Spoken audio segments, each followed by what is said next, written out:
Well, a day after reuniting the coalition, Sussan Ley is now the most unpopular leader of a major party since Labor's Simon Crean in 2003. According to the latest news poll published in The Australian this morning, the Liberals' primary vote now sits at a meagre 15%, a number which could provide cover for Angus Taylor to mount a leadership challenge this week or next. Joining us live this morning is the Liberal Senator Jane Hume. Jane, it's good to talk to you on a Monday morning again. So, look, based on those numbers, does Sussan Ley still have your support? Pete, I've been doing this show now with you for about 2.5 years, I think, every Monday morning. And every time a news poll comes out, I've said I don't comment on polls. The only poll that matters is the one on election day. I'm going to break with convention here. This is disastrous for the Liberal Party. It's disastrous for the coalition. Unless something changes, we will be wiped out. I've been looking at the numbers, just running a ruler over the pendulum. And I don't think that at this point there will be a single member of the House of Representatives from Victoria. There won't be a single member of the House of Representatives from New South Wales. Something has to give. We had our lowest primary vote ever at the last election, and it's now nearly halved.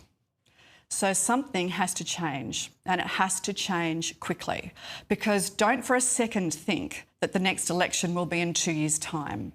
Anthony Albanese is more wily than that. Why would you not call an early election if you knew that the coalition was in disarray? I would imagine that the next election will be in about 18 months' time.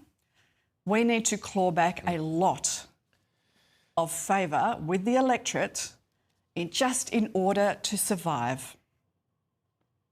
OK, Jane, there's a bit to unpack there, so I'm going to just back you up a bit. When you say something has to give, what are you saying? Well, that's a good question. It's a question for our leaders.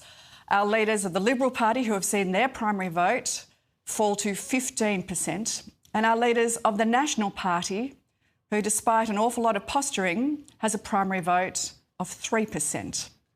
That is entirely unsustainable. No wonder my colleagues are going back to their electorates and saying this is embarrassing. We've been working on gallows humour and optimism, but that's not good enough. Something more has to give. I look at my colleagues like Zoe McKenzie in Flinders, or Mary Aldred in Monash, or Aaron Violi in Casey. These are bright young people with enormous futures ahead of them who are working so hard in their electorates and are fantastic local members. But that's not going to be enough to save them. They will have their careers cut short unless something happens. I was thinking about the election review that is due out any day now. Now, Peter Dutton was an unpopular leader. That will be the message of the review, but his polling was at around negative 24%. Sussan Ley's is now negative 35%. Something has to change quickly. My message to my leaders is that if you have a rabbit in your hat, it's time to reach for that bunny, because we cannot continue this way. Are you calling for a spill, Jane?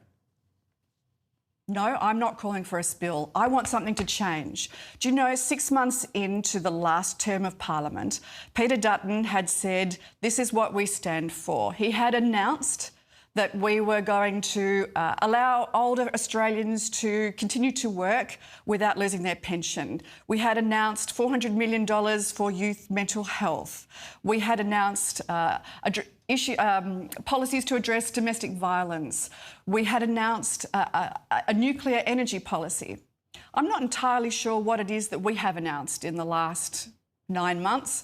We've announced that we're against Labor's energy policy. We've announced that we're against Labor's housing policy. We've announced that we're against Labor's tax policy, and we've announced that we're against Labor's immigration policy. But what is it that we stand for? I presented to the Young Liberals convention on the weekend, and I looked at these eager, enthusiastic, fresh-faced young people who want to fight for something. What is it that we are fighting for?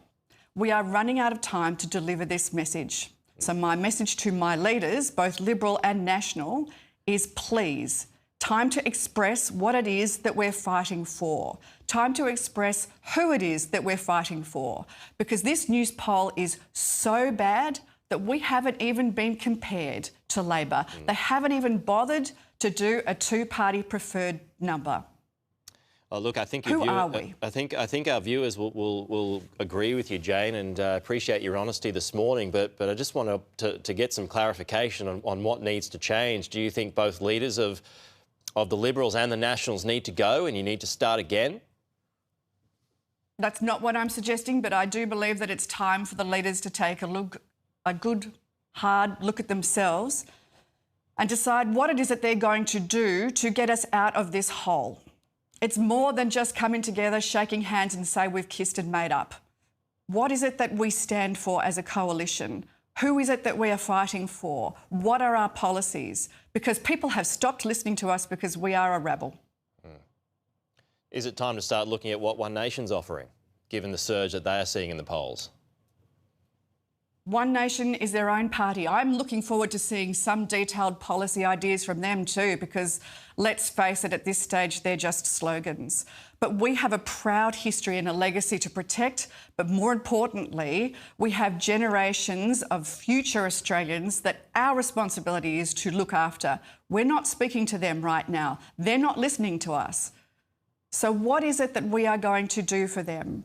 Because, quite frankly, if we haven't got any ideas, what are we doing here?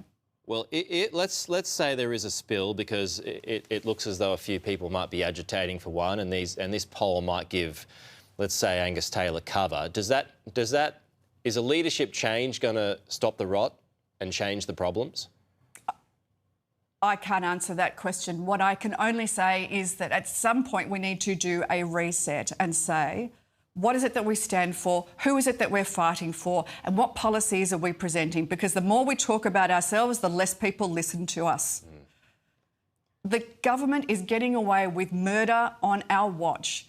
The economy is tanking. Growth has stalled. Inflation is going up. This poll was taken during a week when interest rates increased.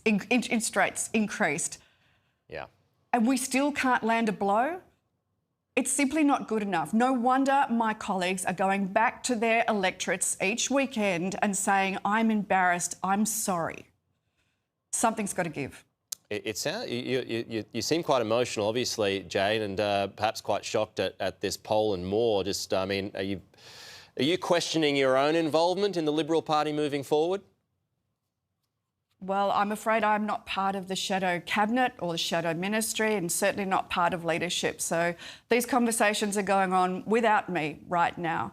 But I'm concerned that the colleagues that I work with every single day that are really digging deep in their own electorates, that are trying to represent their communities, are doing it all for naught because we are being led astray. So it's time to step up and lead. Yeah, and led astray by whom? Is it the leadership? If we talk about ourselves constantly, we are never going to get the attention of the people who we want to represent, let alone win an election.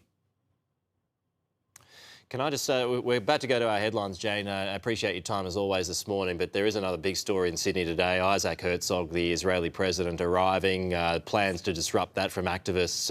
I just want to take your view on that as a separate issue this morning.